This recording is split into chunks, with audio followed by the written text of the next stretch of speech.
Hello and good evening. You are here with the crew. It is evening here on PST, Pacific Standard Time. And I am, at this point, really excited to be here tonight. Tonight is one of those shows that you get to do. And when you look back on your life and you say, did we make a difference? Not Allan. Did we make a difference? And clear answer to that is yeah, there's a difference being made, people. And it's palpable. You can feel it in the air. And I want all of you to know that you're a big part of the future of the movement of what is occurring in the world today. And I'm going to get into that later in the show, if you will. So hang on for that. I have some bad news. Our lovely co-host could not make it tonight. I'm really sorry about that. She called about 20 minutes ago, said, Allan, I'm still at the hospital with my mother-in-law, and she tried to apologize to me. No. I said, April, what is rule 1 on the staple crew? And she thought about it a second. She goes, oh, thank you. And I said, what is it? She said, family first. She nailed it. I was like, wow, I must have said that first a couple of times. I don't know. Bob got it in the chat. Yeah, brother. I just want to kind of acknowledge some people. I said, girl, are you kidding me? I'm here to pray for your mother-in-law. I'm upset about you not being on a show. We're not doing that. She is a very busy family lady. And when she's here, we're blessed. And when she's not, I'm happy for her because she's spending time with her friends and family and doing whatever is more important than this show. Okay. But when she's here, we're glad to have her. Right. That's how we're going to look at that. I just want to acknowledge a few of you here. I may butcher your names, but I just want to acknowledge a few people here that have posted. Johnny Utah's in the house. Yeah, brother. Teresa, love you, girl. Hope all's well with you. We haven't spoken in a week or two. Be good to catch up. Mighty Tone, always around. Clark Chilton, looks like. Hello, crew from Kiowa, BC. Kiowa. Sure, I butchered that. I'm pretty sure I hacked that up with a cleaver. Let's see. Who else do we got in here? We got the staple crew posted. We got Crayfish. We've got Northern Living, the secret weapon. Hey, brother. Good to have you guys. Bob Markham, Robert K. Fellows. Rolling with Toby. Rolling with Toby. Love that. Whatever. Rolling with anything is good stuff, right? John Foster, Luke. We've got Becky. Love you, Becky, dear. Robert Driscoll, of course. And those are duplicates. John Gibson, my brother. Let's talk a little story about my brother here, Mr. John Gibson. He'll be on the show. Gosh, had I known earlier, I could have called him and seen if he could have been on the show live with us. I have a whole new show planned since she called. So John, another night. But Mr. John Gibson is the man, one of the people most responsible for me meeting with the Nexus crew, and in particular, Scott McGrath. I would not know April, and I would not know Scott if it were not for John Gibson. I met some people at his team at a show, but John's really the guy that kicked the door open, and I thank you, brother, for that. There's so many great people here in the chat. We have Wealth Builder, Marvin Johnson. Wow. Mask Off, Tony, Leanne Breeding. I love you, Leanne. We had a great chat the other JB. We have Joanna, of course, and Brent Thomas, of course. Got to have a Brent around the house, around the place. I wish my B-man was here tonight. We got Viking Cat. First of all, let me say what a trust. I'm going to start with this show with a trust angle. What it's good at, what it's not good at necessarily, and what you might want to know about them. And then I really want to work into how they work into our lives. But I want to go deep dive tonight a little further beyond trust. So maybe just the first part of the show will be about trust, but I really want everybody to hang with me on this, because at the end of this show, I have some really kind of cool things I want to talk about that I think is exciting with our lives going forward. In order, in my opinion, a trust is, in particular, the trust in which we're dealing with here, are really vital to a family nucleus. If you were looking for something to send your generational wealth down to the generations below you, in my personal opinion, this is exactly what I want to do for my son, Brent. I want to leave it in good hands. I want him to be I want him to one day run this trust as if he created the trust. Okay. I'm blessed because he's 38 years old and he and I can do it together. And we're going to create a new trust. We're going to go through the whole process with you guys, because I want to do it with him in mind and my wife in mind, with a whole new trust. And we're going to work through the whole process together. And that's going to be a lot of fun. But first of all, it's most important. And if you're a single person and you're out there and you're 65 years old and you're going to leave all your money to a cat or something like that, okay, maybe this trust isn't for you in that sense. But the other two things I think that's pretty important for you maybe to think about on the next two levels is really big. Before I forget about the family. Family meaning your immediate family that you plan to give this to and for them to run this for generations to come. Very important point right there. Okay.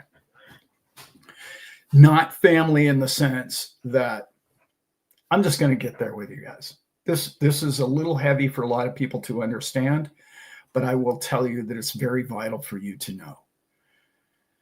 In my long life journey of working with very, very wealthy people, there's an aspect to family that none of us really want to talk about, but greed happens in every family, number one. And every family has, let's say, people that are less than above board. And maybe they don't have the best interest of everybody around them, and they live off other people efforts to some degree.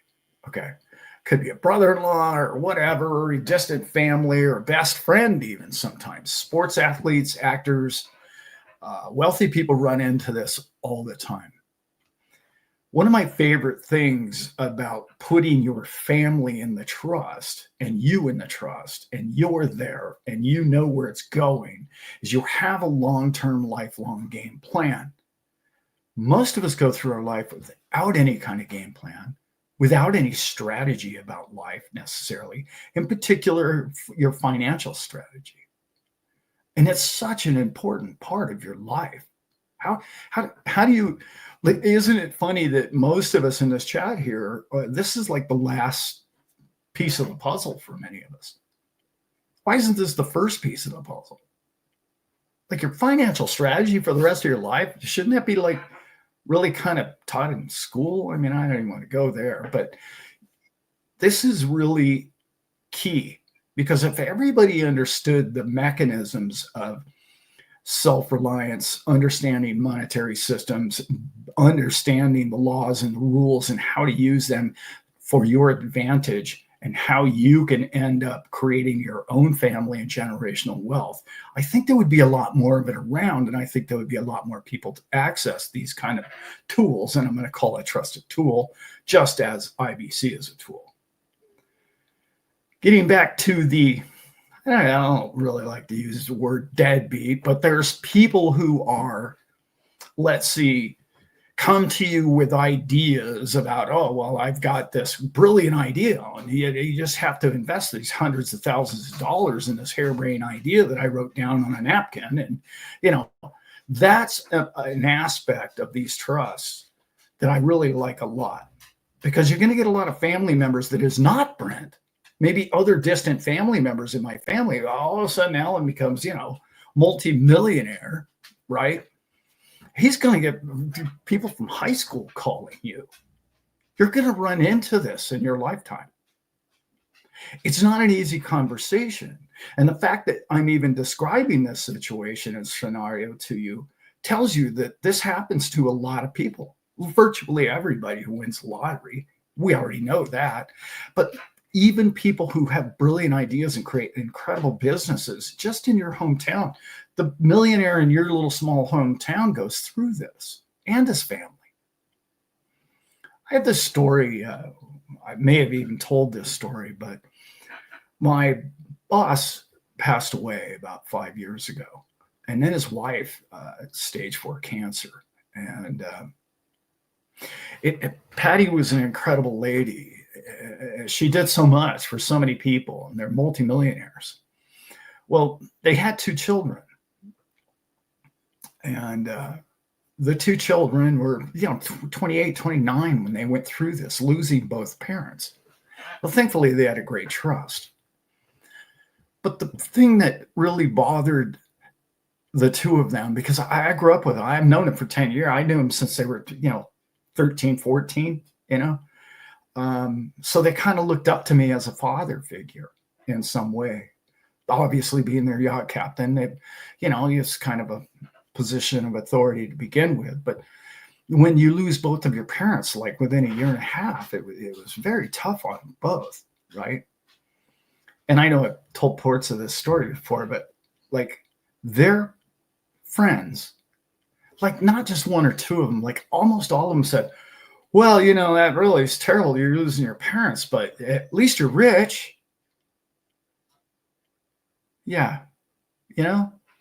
That kind of thing happens a lot when you have money. People's insensitivity to think that, oh, well, your life's perfect now that you're wealthy, right? Just lost their 2 parents in a year and a half. But yet people have this thought in their mind about what wealth is and what it means to people. And like, well, at least you're rich, So what? You lost your parents. Wow. You got all that money. Wow. What's your deal? People's insensitivities towards wealth or your wealth, because you're going to be wealthy one day in one form or another. I mean, it may just be hundreds of thousands of spare cash laying around, or it could be tens of millions of dollars laying around. I will tell you, either way, it doesn't matter to your friends around you. They think you have more than you have. I'm just going to say that. Now, again, not trying to make all your friends out to be deadbeats and all your immediate family. I'm just saying their insensitivity towards your wealth is going to be in your lifetime. It'll happen. And you have to remember, I've been watching people go through this for nearly 40 years now. And it's time after time after time. So what's the great part about having a trust? The trust is going to be able to say, I'm sorry, brother-in-law at the barbecue, the guy that was smashing the beer cans against his head every time, pounding beers because they were free, and who'd laugh at you every time you bought XRP. That guy is going to be the first guy in line to want your money. He's going to ask you about your money. He's going to tell you some sob story about the fact that his truck broke down. He hasn't got anything. And, it kind of reminds me of a family vacation. I don't know if you remember that scene. They go there and the guy's poor and the guy could use and cut a little hand out or whatever it is. Kind of reminded me along those lines. But when that happens to you, it's almost impossible to say no. Like if you have any kind of heart or compassion for your fellow man, it's like, well, of course, I got all this extra. But if you help the first person, they tell somebody, and then the next person, and the next person, and the next person. I'm not trying to say that, hopefully you make millions of dollars and you're able to help everybody that you hope to help. That'd be fantastic. Love that. What I'm trying to say is I'm giving you with this family portion of this trust an out. And the out goes like this. It's real simple. Look at brother-in-law with a dented forehead. You go ahead and put down a business plan and a business model, and we can put it and I can submit it to the trust. When the entire time the trust is you. But he might have a brilliant idea. He might have the idea that all of us in this chat should be like, well, wait a minute, Mr. Dented Forehead there's got a brilliant idea, actually. We might want to pitch in a couple of bucks and actually make this thing happen because, wow, who knew the guy had a brilliant idea? Might have something to do with his business or some tool he creates that makes things faster or easier. You never know when those opportunities are going to come your way. Having said all that, it's a really nice position to be in to have an out.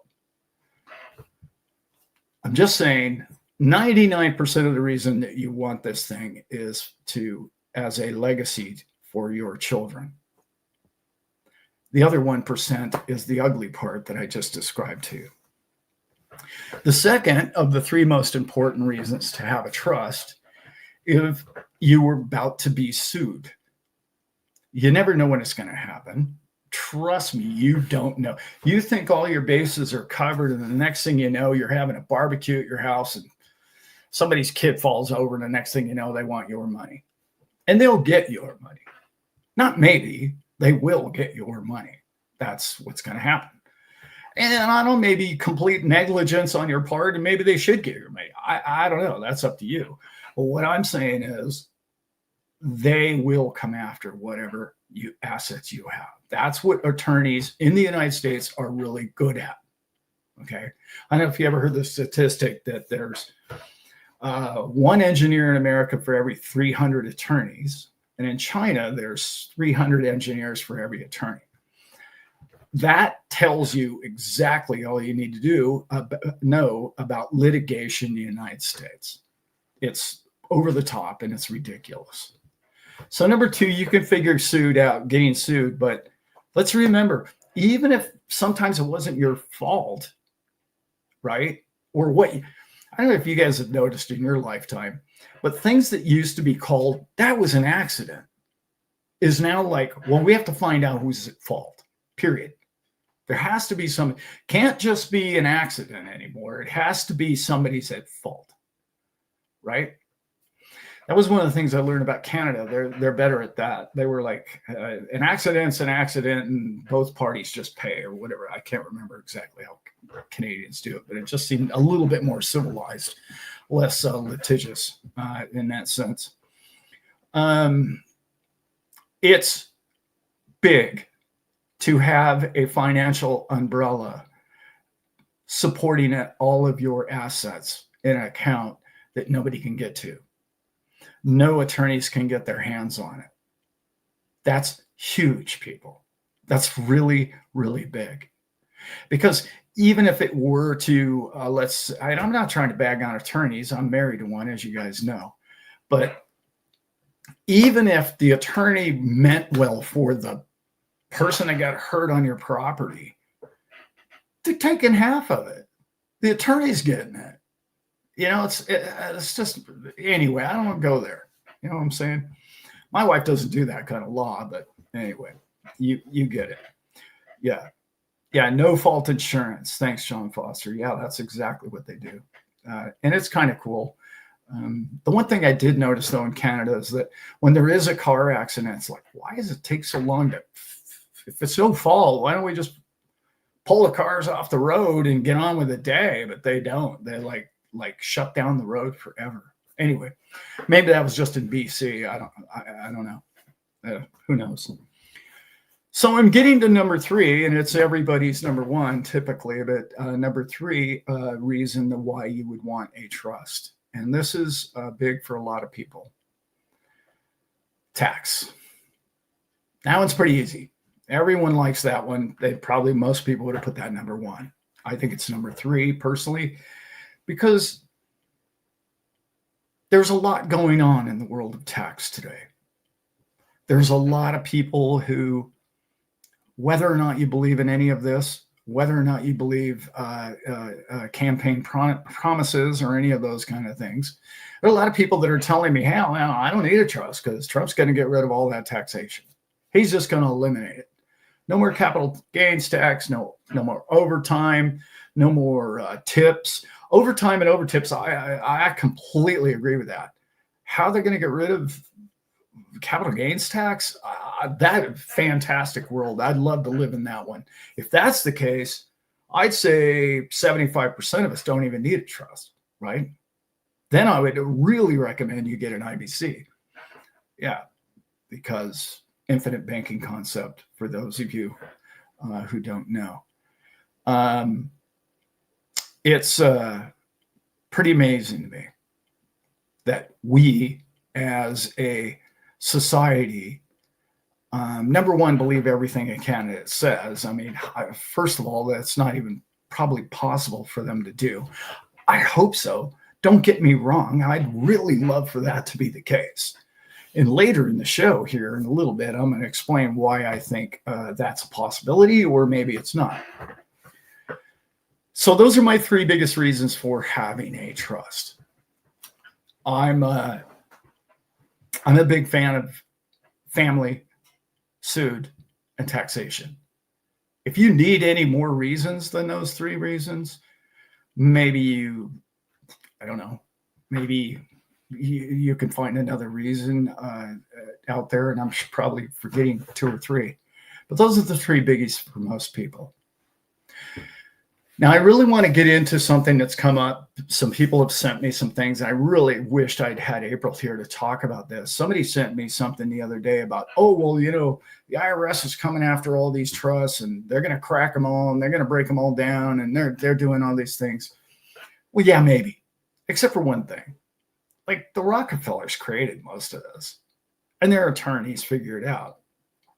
Well, if you have a staff of good attorneys behind you, whatever rule they come up with, you guys understand this from crypto, right? Like, if you set the guidelines, if you show me the parameters that we have to do business within, this is the brilliant part about attorneys. They'll go, oh, okay, that's the black and white rules. Got it. Okay, let me find the law that circumvents that. That's the brilliance of this kind of stuff. Loopholes. Yeah, loopholes. What was it? What was his name? Gosh, a long time ago. Old-time comedian, W.C. Fields. On his deathbed, he was an atheist his entire life. And on his deathbed, his daughter came in and asked him, Dad, why you're reading the Bible? And he put the book down. He looks at his daughter and said, loopholes. Loopholes, my dear. You gotta love that guy. Hey, I better figure this out before I, end up at pearly gates here real soon. That right there is why you want a team and a staff, a group of people. Now, I know we're all researchers. I got that.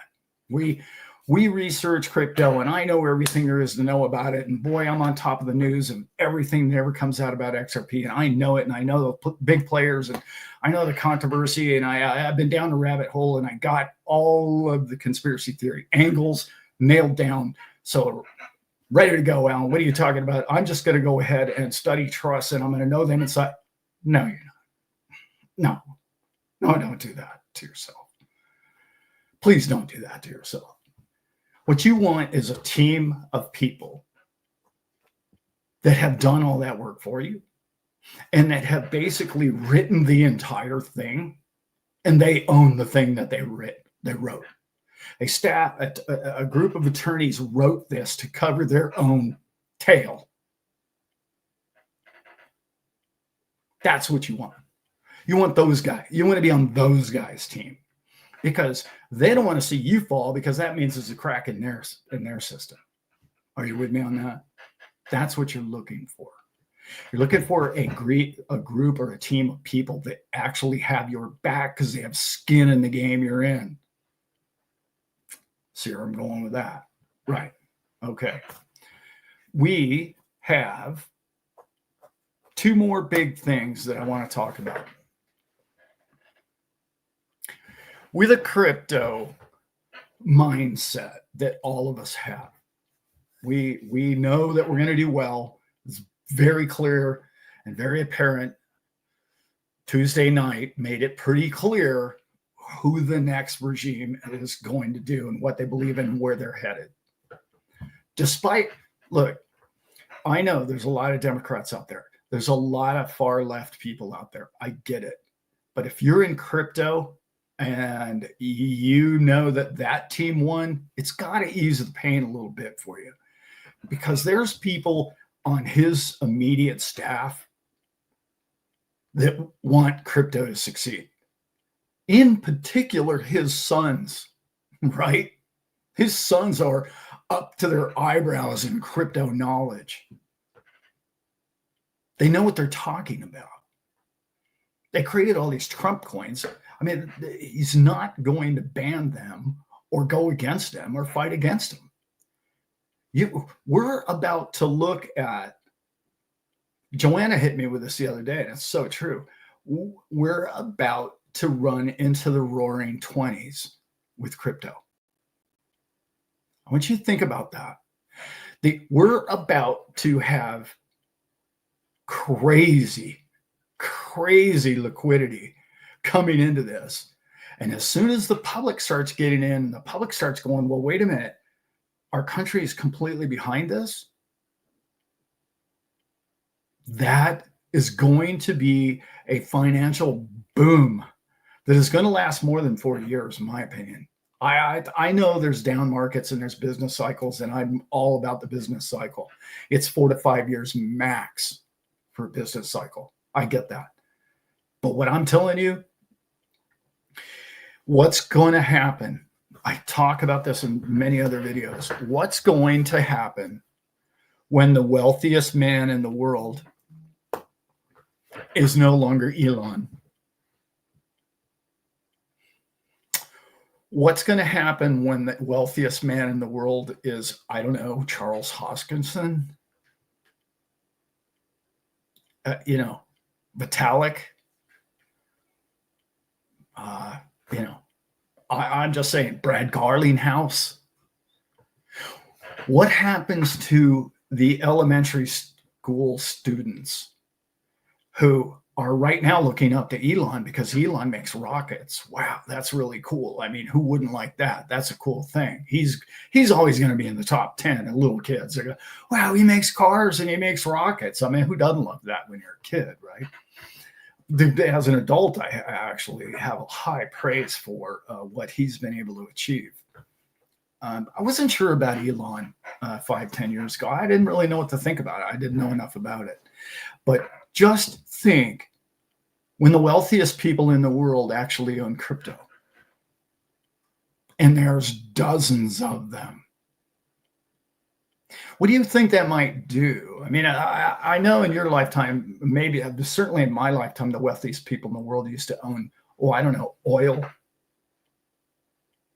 Before the tech boom, it was oil tycoons, right? And then it was, Bezos and, you get it, tech people. Well, the tech's kind of faded out, really, hasn't it? I mean, in that sense, the internet tech guys, the 5 or 6 guys that kept it for themselves, right? But all of a sudden, there's going to be people that are going to have billions. There's people, Brad Garlinghouse has billions of XRP. It only needs to go to $1 for him to have $3 billion. Like, that sort of numbers are going to really revolutionize your lifetime in a manner that no recession is going to slow down. And I talk about this a lot, but it's so important for everyone to know. People say, oh, no, Allan, you don't understand. We're going into a recession. And I'm like, well, let me just explain math to you real quick. If we have 1 million people become millionaires who've never even had 100K extra cash in their lifetime, you think they're just going to go ahead and just save it for a rainy day and not spend it? It's going to create an economic cycle. That cycle is coming. We now have the largest financial country in the world going green light. The new regime is like, yeah, those guys were, that's mess of people that were constricting crypto and the progress of it. They're out. They're done. I mean, I have no clue how Elizabeth Warren got reelected. That's just, I'm sorry, you have not done your math. You have not looked past the person that you voted for last time. You haven't looked past that. You have not opened your eyes to innovation, progress, and the incredible mindset, not just heart, mindset of the person that was running against her. Because, see, he's a winner. I know he lost the election. I get that. That man is a creator. He's an innovator. He's a winner. And he believes in human beings and people. John Deaton is a man of class and character. I've met him personally twice, briefly, but yeah, met him. Talked to his wife for quite a period of time. You can tell a lot by a man's wife. Can also tell a lot by the way he and his young daughter interacted with each other. Very young daughter. Oh, I've got somebody calling me. She's clearly not watching the show. That's somebody I called right before the show. Pam, why are you watching the show? That man has character, class, dignity. He wants better for America. He grew up in a tough area. He's everything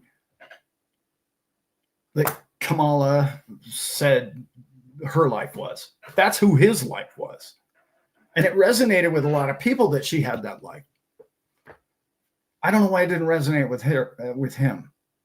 But anyway, I don't know how I got off on that tangent.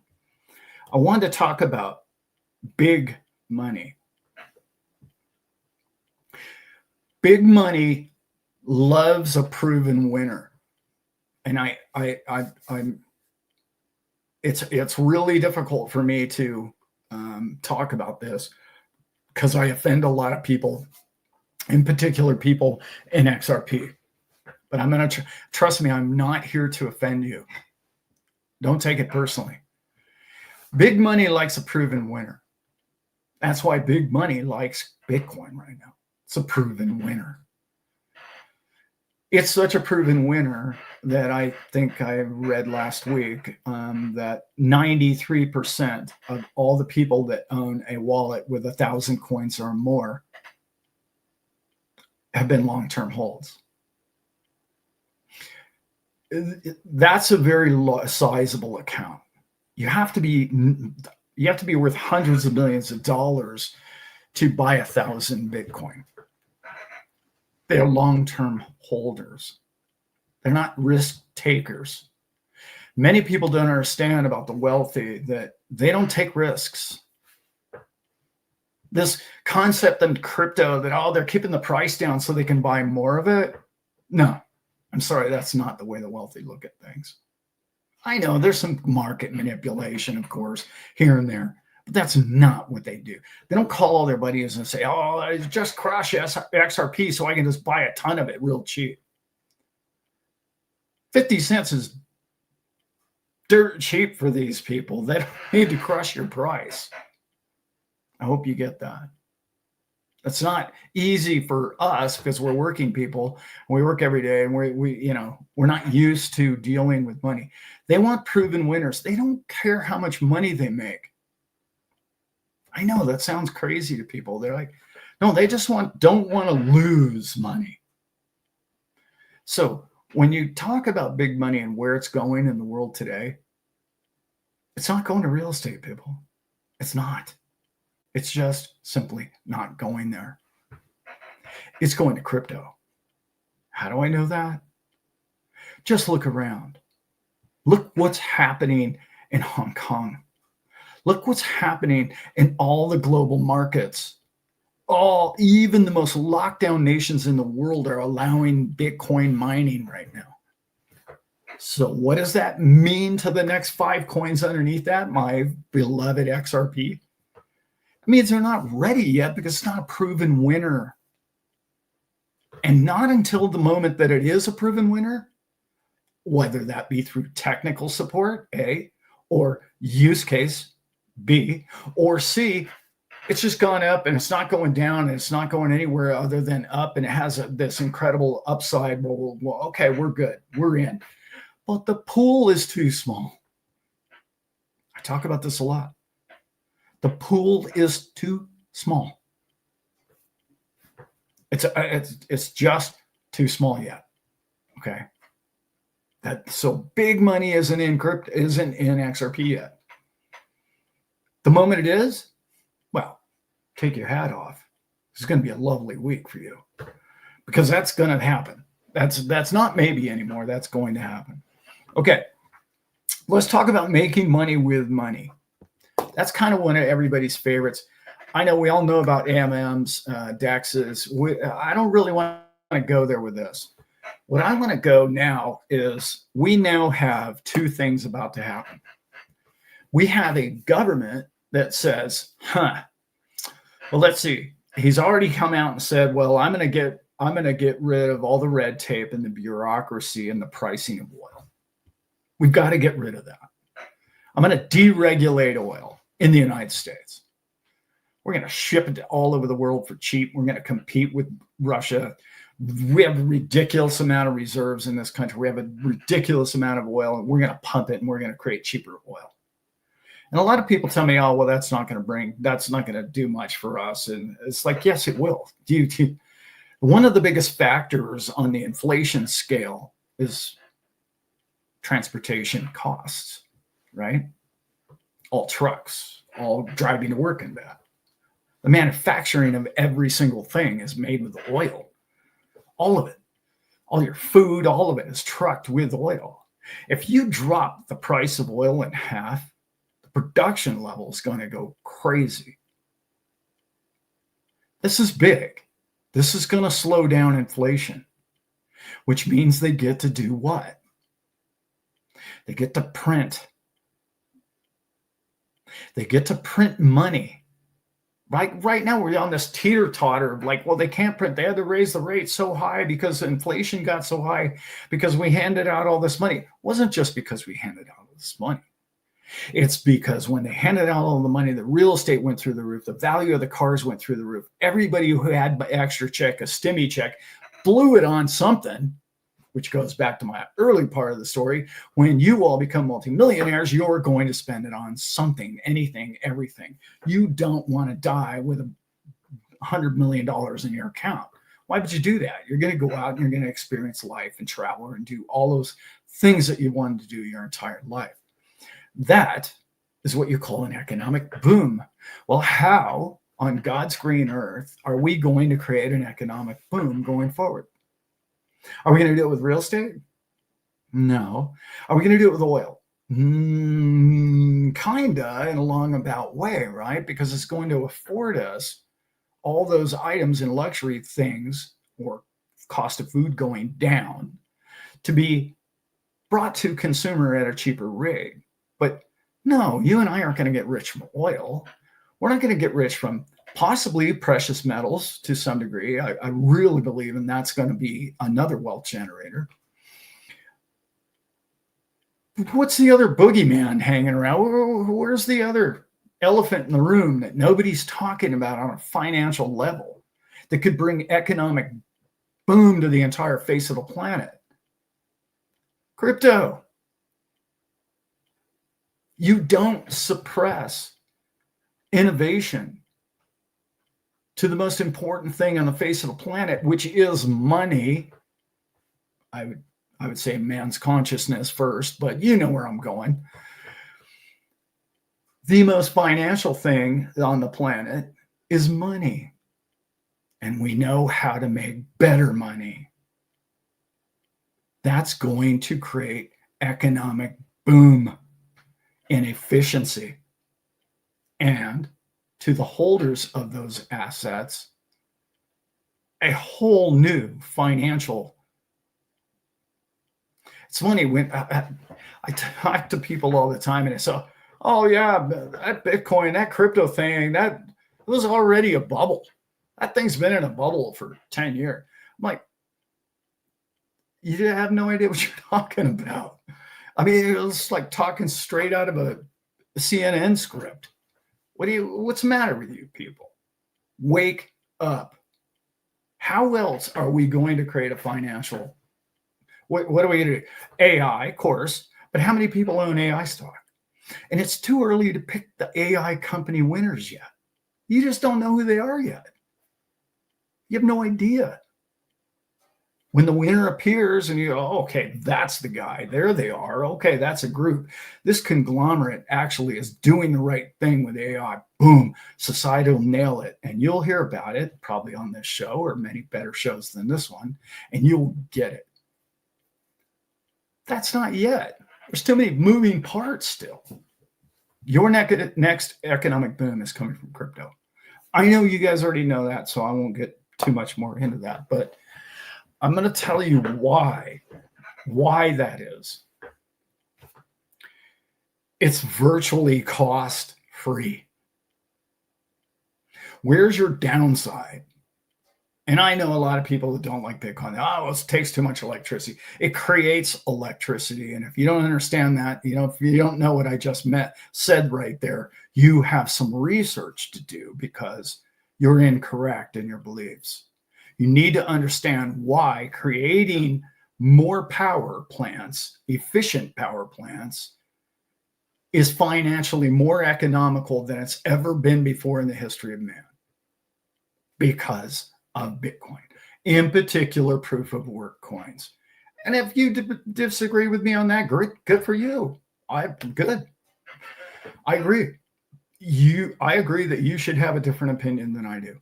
I think it makes a great world. And I would never want everybody in this chat to agree with everything I say. That's just ludicrous. It's absurd. Doesn't make any sense to me. Now I'm getting to the fun part, guys, because I've been rambling here. What's the deal with this guy? He just turns the damn camera on and starts. I don't get it. He just rolls on. I got a nice little cup of cold tea there going. It's ice cold now. Okay. I want to talk about Mr. Kennedy. It's funny, Northern Living. I said, yeah, fire chat. If you guys knew, I have a sleeping dog, like literally like right there. And just beyond the sleeping dog is my wood burning stove. I have we live in an oak forest, so we have all kinds of oak, and I love burning oak because it burns so clean. It's a wonderful thing. So the ambiance is always so nice in here. Anyway, I want to talk about young Mr. Kennedy, who is become in the last year or two of my life one of my favorite human beings. I don't care what you think of his. He doesn't like guns, or he doesn't like whatever, or he doesn't believe in the shot, or I don't care. I don't care what you believe in. It doesn't matter to me. I like that the man is saying, I know who killed my dad, and I know who killed my uncle, and I'm coming after you. I love that. Absolutely love that. And I love the fact that The man who's about to be president is game on with it. I like the guy. In fact, just announced today, and I'm not sure if it's just on Twitter. That's where it was sent to me from. I get it. It's probably not factual yet, but it's pretty close that he's going to, if you believe this or not, I don't know. I'm not stating this to be factual. He's going to get rid of the FDA. Like, gone. Done. In fact, many of these three-letter agencies I'm about to list right here, I would love to see go belly up. Gone. This is my world. This is the way Allan sees the world. Okay? My show, my world. I'd like to see the FDA gone. Most of what they control or rule, we find out 5 years later it causes cancer or people die from it. The next diet pill that they pass or all the rest of it. And then you realize that the entire thing is funded by Pfizer and only 5 corporations, and all of them, the AMF, I don't know if you guys know this, but the American Medical Association was created by the Rockefellers. Look it up. Okay? It's a money game, the whole thing. We know this. I know everybody in this chat understands that. He's about to get rid of that. The FDA for different reasons than just drugs. But food and drug is pretty big to him. Then my next favorite one that I would like to see be gone is the IRS. For obvious reasons. I think we don't need them. I know my buddy, there's an IRS agent. I will never out him. But there's an IRS agent that watches virtually every one of our shows. And I'm not going to out him because he's probably not real proud of the fact. But anyway, he's a wealth of information to this channel. So we love him. He's a good man. He doesn't really like working there, but, you know, employment's employment, I guess. My third three-letter agency that I'm sure everybody's going to be excited about leaving is the SEC. The SEC, for those of you who know, was created by Kennedy's great-grandfather? No, he was the first director. Yeah, the first director of the SEC. And I even heard him do a discussion about it one time. He thinks it's the most corrupt organization there is. It controls the winners and losers in Wall Street. Hello, you and I know that now, right? As crypto owners, in particular as XRP owners, we know that now. They pick winners and losers. I mean, the whole Ethereum gate or whatever you want to believe in, all that and the rest of it. We know who they are. Here's my favorite. It's not technically, yeah, it is. It technically is a three-letter. What am I thinking? The Federal Reserve. We'll call them the Fed. The Federal Reserve is compiled of a bunch of criminals. Yeah, I said it. It doesn't work. It's no longer working. It never did work. I don't know how many of you understand what was a bigger time in American life in this country was from the 1850s to the 1890s was a time of deflationary prosperity that the world had never incurred before. There were people coming, immigrants coming to this country and creating more food. Food got cheaper every single year. With technology, this is exactly what should be happening. But how do they keep that from happening? Oh, that's right. That's where the little 2% inflation is perfectly fine. And we think that's important for us. That means every 50 years, you lost all your money. It's actually compounded, so it's shorter than that. Point of the matter is, who are you to tell us that money shouldn't be cheaper every year? Money should grow in value annually, and it did that for a long period of time prior to the Federal Reserve. Let's look back what happened 2 weeks ago. What happened 2 weeks ago with the Federal Reserve? Month ago, sorry. They cut interest rates by 50 basis points. Okay, big news. Wow. Okay, we're going the other direction now.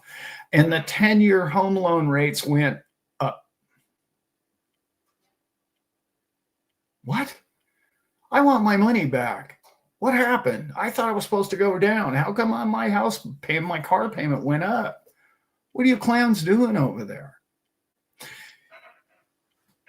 This is why we do not have, okay, we are not capitalism. You cannot have capitalism when you control the price of interest or the production of digits. That is not capitalism. It's the exact opposite of that. We have not lived in a capitalist society since 1913. And I don't care what any economist tells you or government official. True markets find true balance.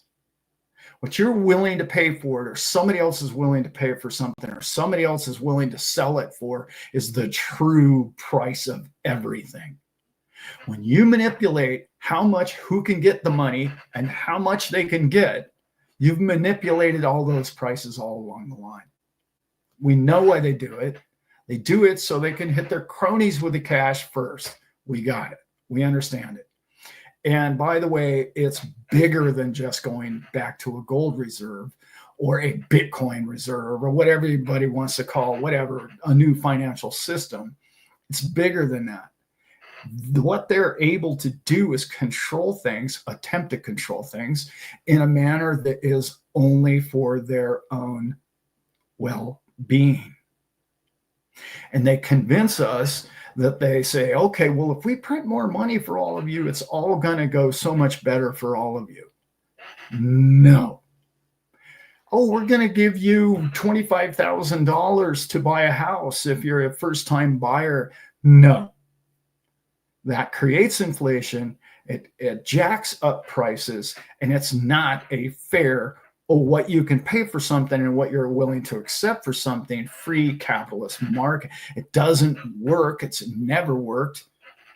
Look at Russia pre-90s. It fell apart. Look at them thrive now when they've gone to a more capitalist system. Norway, same thing. Like they threw the bankers out and it worked. And anyway, enough about that. My Fed rant, short one. Trust me, I could go on for days about the Fed. This is a personal favorite of mine since I live in the once lovely state of California. The EPA. The EPA.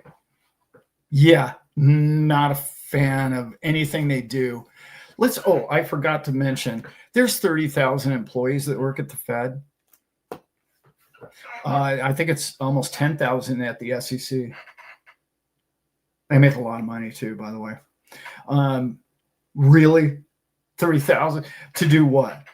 What does the Fed do?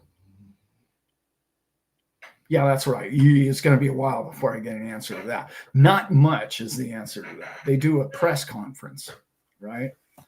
Oh, we count all the... In today's technical system, you mean to tell me you can't? This is hilarious. They say, oh, well, we need to figure out how many people lost their jobs and how many. It's real easy. Every company does a quarterly report. It's in the quarterly report of every company. They have to submit it. What do you mean you have to count? And then they change what they count constantly. I don't know. I'm going on a rant, but you get where I'm going with all that. The Feds drives me crazy. The EPA, I'm sorry. Yes, air quality is an issue. I agree. But massive violators is all you need to look for. You don't need to control everyone's life through the absurdity of the red tape and the amount of people that control through red tape. I have 10 stories off the top of my head, but they frustrate me to a point to where I can't talk about them without losing my cool here tonight. The EPA must go away. And I'm not saying completely. I am saying if somebody's dumping something in the river, no, we don't want that, clearly. but that has to be really obvious. And there's probably, I don't know, 200 or 300 locations that even have the ability to do something like that in this country. Have somebody make sure you monitor those places. Anyway, again, it's the world according to Al here tonight. The DEA, please. The DEA, trust me, this is a subject I know quite a bit about.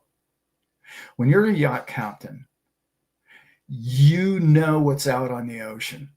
When you're a captain in the Caribbean and the planes are flying over and they're dropping packages all over and you're bouncing into packages all night long and the DEA's running around picking them up, and then it's never recorded or reported that they picked up 1,000 bales of the white stuff. There's airports on islands, and the only people that go on it and have an airstrip on it is DEA people. I've seen them, talked to them. Just saying, you let your own imagination go on that. The Drug Efficiency Agency, better known as the DEA, is your biggest. If you get into the drug business, they're your enemy. I'm just going to put it like that. I'm going to leave it right there. These agencies, and there's more. I mean, somebody put a bunch of these in here that the FTC. Holy smokes, that lady should be. It's treasonous what she did. Okay, now this is what I'm talking about. This is my big picture now. Now I'm going world. All right. World view. Let's look from 100,000 feet.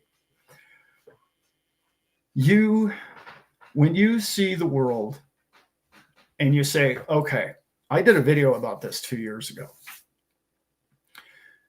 City of London is the City of London. If you don't know who those people are and how they rule this world and how they do what they do around this world, you should really look into who they are. This world, there's people that go around this world and stifle progress, okay, for their own control. Typically, it's the central banking system that does this, all right?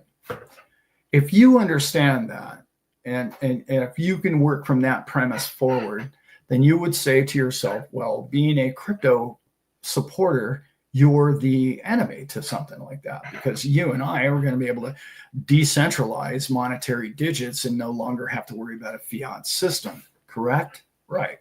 So anybody can create your own village could have your own crypto. Well, they don't like that because they lose control and then they aren't able to monitor things and keep themselves in power. So when you look at the world great big picture and you say,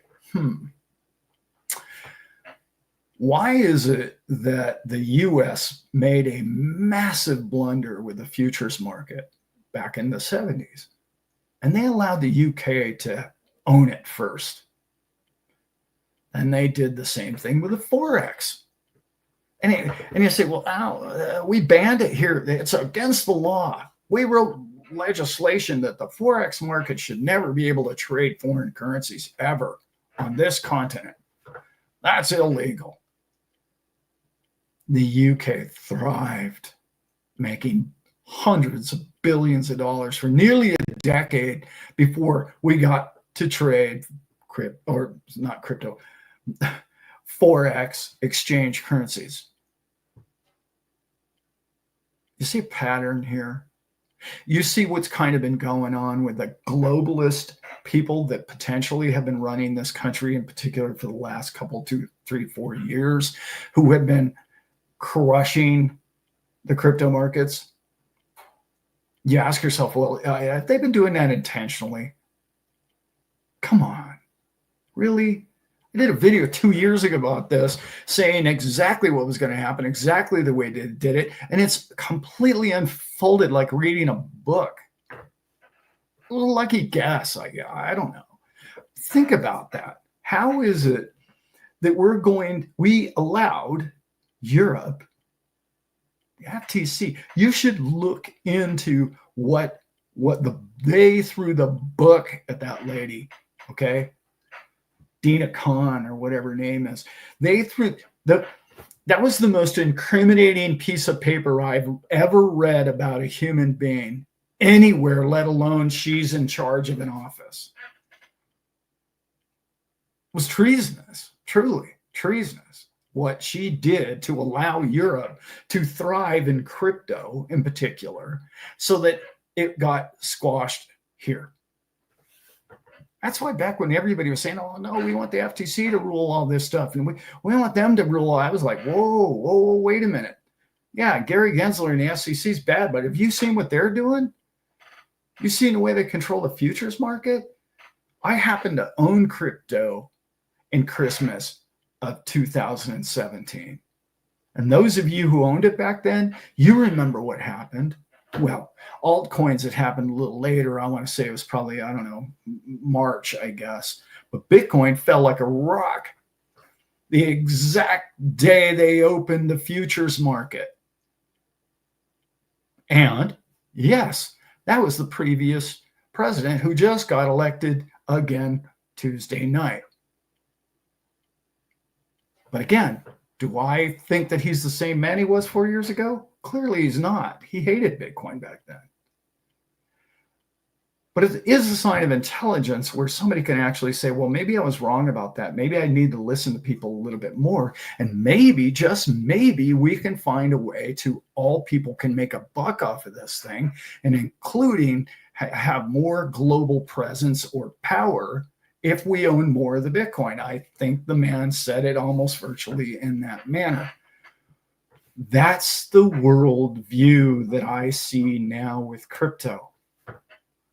Remember, I thought that it would take at least until the next bull run, another 4 or 5 years from now, for governments to see Bitcoin, particularly or the top 5 coins, as leverage globally, strategically.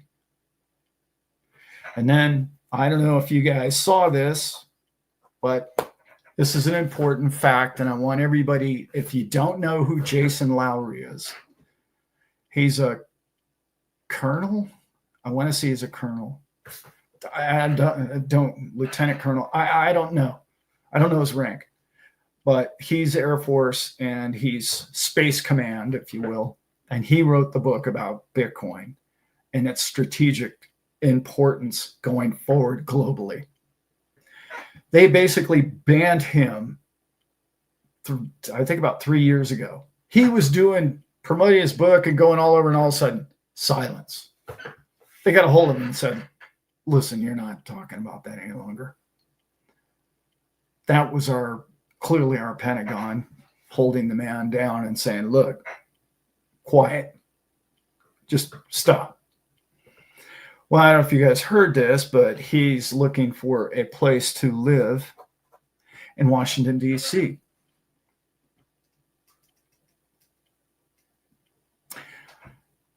I don't know what that means to you, but what that means to me is this new regime coming in is about to hire that man. That's what it means to me. They're about to hire that man to do something very significant strategically, globally, in a arms race, because that's entirely what the book was about. The conclusion, I should read that book. The conclusion to that entire book was, this is an arms race product, and the country that owns the most of it will probably have the most power. However, you need to have at least 5 or 10% of it just to be relevant. I know that's a Bitcoin story, but my point is this. Then it's going to go down to what? The next coin. I don't think the next coin, I don't think Ethereum is going to be the winner in that category. I think Solana will blow past Ethereum one day. But my personal favorite in the category of those three, I would put Cardano. That's Allan's opinion. It doesn't matter. I'm not waving a banner. I'm just saying I trust that it's more decentralized than the other two by a long shot, in my personal opinion. Now, I've been ranting along here, and I have not been paying attention to any of you, and that has to stop. So I'm going to get to some of these questions or statements. They are, let's start here. Let's see. I don't want the FDA monitoring puddles in my backyard. That's true. Yeah, so true. There's a point that I really want people. I know almost all of you in this chat are smart enough to understand what I'm about to say, and I know that most of you already know this, but it was a big point of reference in the previous election. Okay, the one 2 days ago. This entire concept that Roe v. Wade was about abortion is for the stupid people. Yeah, I said it. That's for dumb people. Okay? That's low-hanging, ignorant fruit. I'm just going to say it like that. What Roe v. Wade really was they put a hot button, a big giant red button, beeping bright light saying, hey, this is about abortion and women's rights. It is, of course. There's an aspect of that. And I'm not going down that road tonight. I'm not a woman, and I thankfully was never in a position where I had to help my partner make that decision in life. Thank God I never was. That burden was ever put upon me in my lifetime, because that kind of decision is too big for me to make for any other human being, for number one. But everybody missed the point of Roe v. Wade, okay? It was the very first time, and I know many of you know this, that they got to say one law, one rule rules all 50 states. That's how you end up with something like FDA, okay? That's how you end up with SEC having control, the EPA. Overturning Roe v. Wade meant that, no, the EPA is going to be something that every state can do individually. Do they want it or do they not want it? DEA, whatever, FDA, all of these are going to be able to say, that's what that decision was really about. Why is the government telling every state they have to do this? And I don't know if you've noticed, but control is a big thing for the globalists. Enjoy their control mechanisms. And when they do, it frustrates me, because freedom, in particular, the number one most important freedom that all of us have, and unfortunately on this platform, I really don't have what I'd like to say. And that is the freedom of speech. It's the most important thing a human being has, period. If you can't say what you believe to be real, who is somebody else to tell you that your view of reality is not real? I'm sorry, that's not being a fellow human being. I will not support anybody that believes in stifling another individual's comments. Makes no sense to me. And when I hear politicians tell me that, well, we have to fact check it before we can allow them to say it. It's a politician. You haven't read what the First Amendment says? Please, please, people. Okay? And I don't care what you say. Good for you. Good for you. And sometimes people have a platform to say incredible, brilliant things on, and they do. And then they get shut down. Why? Why did they shut down people for what they said? It was hate speech. According to who? Now, I don't want to get all worked up about that, but that's the one that really bothers me the most. And what thankfully happened, and is happening more, and thankfully I believe, boy, if this new regime could focus on that, our people, our country, our globe could grow at a rate of understanding each other better. I think it's imperative that we understand and listen to each other, no matter what their opinion is. It's just their opinion. Anyway, it's really important to me. And it blows me away how few countries actually have it. And now they're trying to get rid of it in this one. And it's like, wow, what? That's one of the most brilliant things our forefathers, founding fathers, created. Might be a reason why it was number one on their list. Anyway, I've been rambling on for over an hour here tonight. What are we doing? I promised to answer some of these questions, and I went down that road. Yes, it's unacceptable to me, and I do want to say this to anybody that is left of center. Okay. The biggest reason why the election went the way it did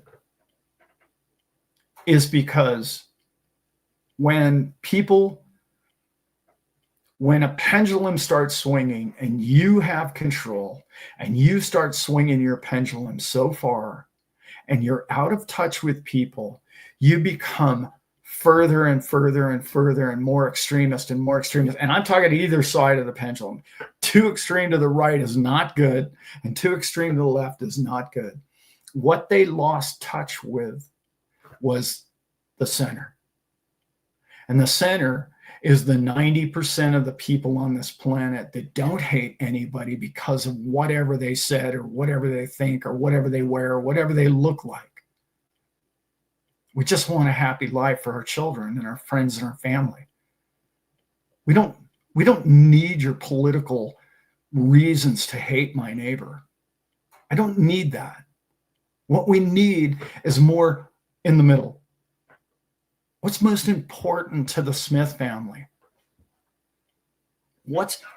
All those hot button issues? Boy, I hope they go away. I really hope they go away. And mainstream media, shame on you. Shame on you for the things you said recently. It's absurd. But again, since I believe in freedom of speech, I believe they should have the right to say whatever they want to say about another candidate. Go ahead. I get it.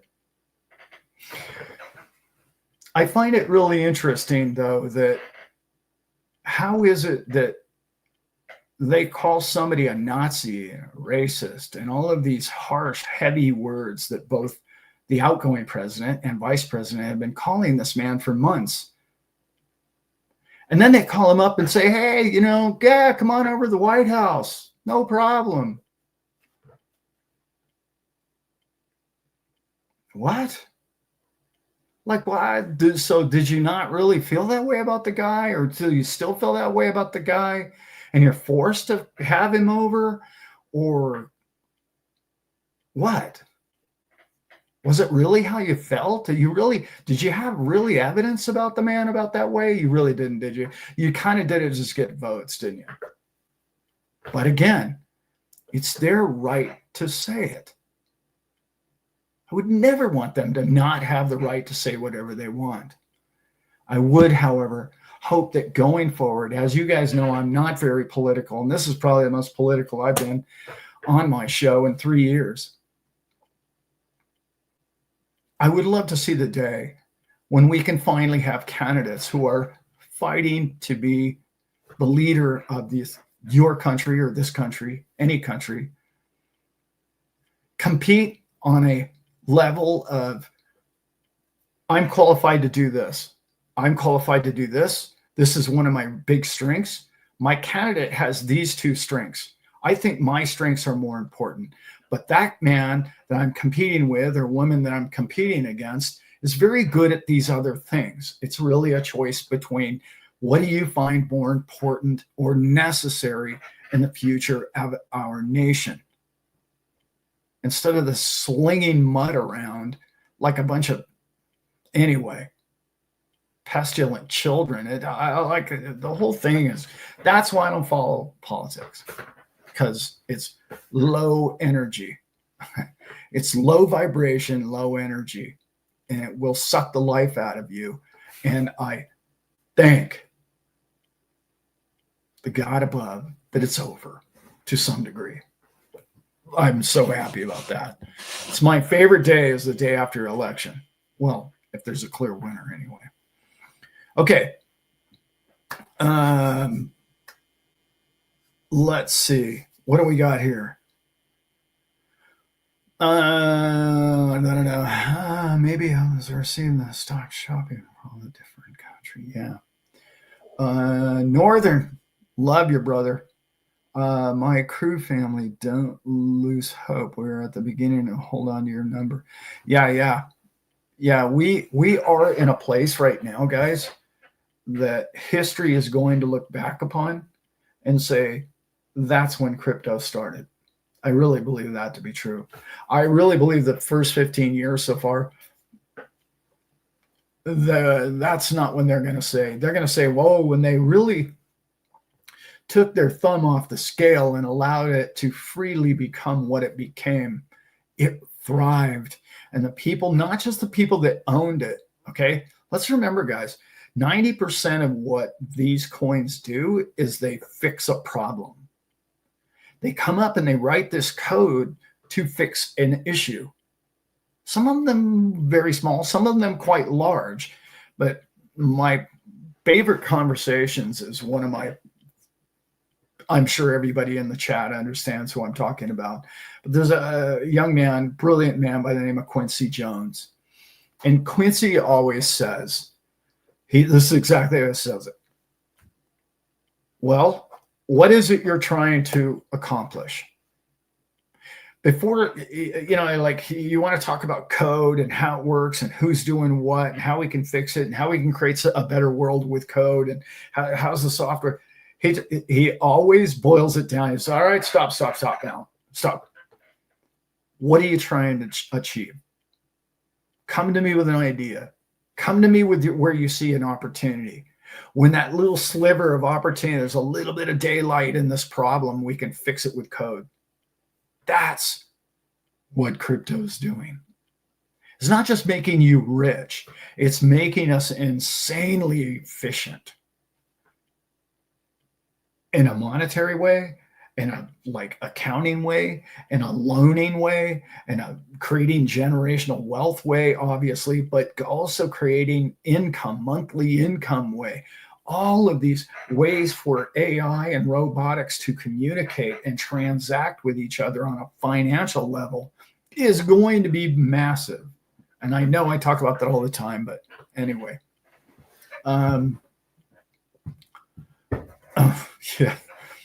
Yeah, don't ask Quincy when. No, don't ask him that. Stop. Organized irresponsibilities. Yeah. There's so many great. Thank you all for being in the chat here tonight. It flies by, and when you're a Lone Ranger, it's like, wow.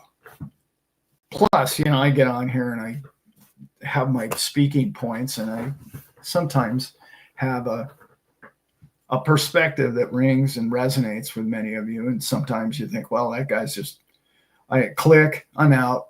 But I'm going to kind of end the show in this manner, and please don't leave until I finish this. This is a barometer that I use. In the last 2 days, okay, I've received no less than 4 phone calls from people who never, ever considered buying crypto. And they've come to me or reached out to me and they've said, Allan, I trust you. I trust your opinion. You've been talking about crypto a long time. You know a lot about it. I want you to help me buy it. There's nothing more important than that. Many of these people have incredible investments that have done well in different categories. But people are personally going to reach out to you. And it's up to you to be understanding, be patient, and understand that they're only reaching out. Don't laugh at them. Don't make fun of them. Oh, now you want my help. No. Remember when you learned, when you found out, when the light bulb went off for you. It's so important going forward to lend a helping hand, because there's going to be a lot of very well-to-do people because of crypto going forward. And you certainly want to share that with the people that you know best. And those people are going to reach out to you. They're already calling me. It's already amazing. 2 of them are in this chat tonight. Believe it or not, there was 2 people in this chat tonight that do not own any, well, they own very little crypto, and they reached out to me recently.